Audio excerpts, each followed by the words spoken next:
Hello hello guys, তোমাদের একটা কথা বলি আজকে। তো আমার এক্সাম থাকার সত্ত্বেও আমার এক্সাম শুরু হয়েছে বৃহস্পতিবার থেকে, এই বৃহস্পতিবার যেটা গেল আর কি। তবুও তোমাদের আমি ডেইলি ভিডিও দেওয়ার চেষ্টা করি, বাট এটা এই কষ্টের জন্য তো একটা লাইক চাই।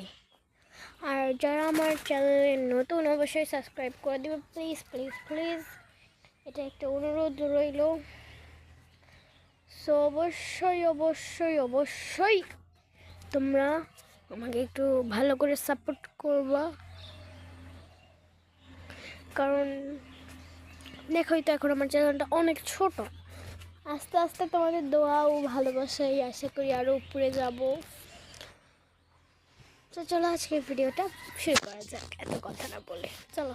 ও ওয়েট ওয়েট ওয়েট, এই যে আমার পেঁয়াজ গাছ, চলো এগুলো কিন্তু আমার সম্পূর্ণ আমার আম্মুর বুদ্ধি। চলো, আমার আম্মুর মাথায় ভালোই বুদ্ধি আছে।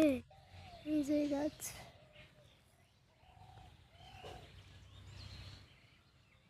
অনেকগুলোই গাছ আছে হয়েছে। চলো এবার ওর দিকে যাই। আমি কিন্তু এদিকে চলে এলাম। দেখো, এটা কিন্তু একটা গোলাপের গাছ, গোলাপ।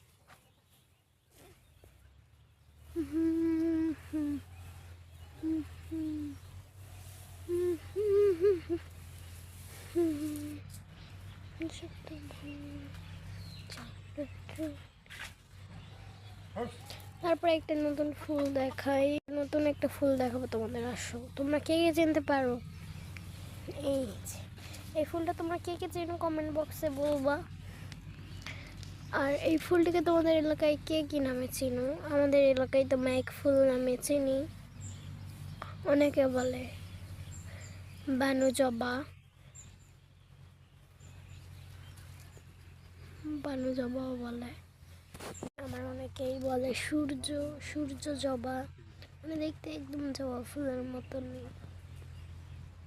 চলো অন্য গাছগুলো দেখাই। কালকে আমি কয়েকটা গাছ কিনছিলাম, আবার বিকেলে লাগাইছি নার্সারিতে। চলো, এই যে একটা কসমো, যেটার নিচে লাগানো, এখানে একটা গাঁদা, এটা নয়নতারা, ওইটা চন্দ্রমল্লিকা, আর এই ফুল গাছটার নাম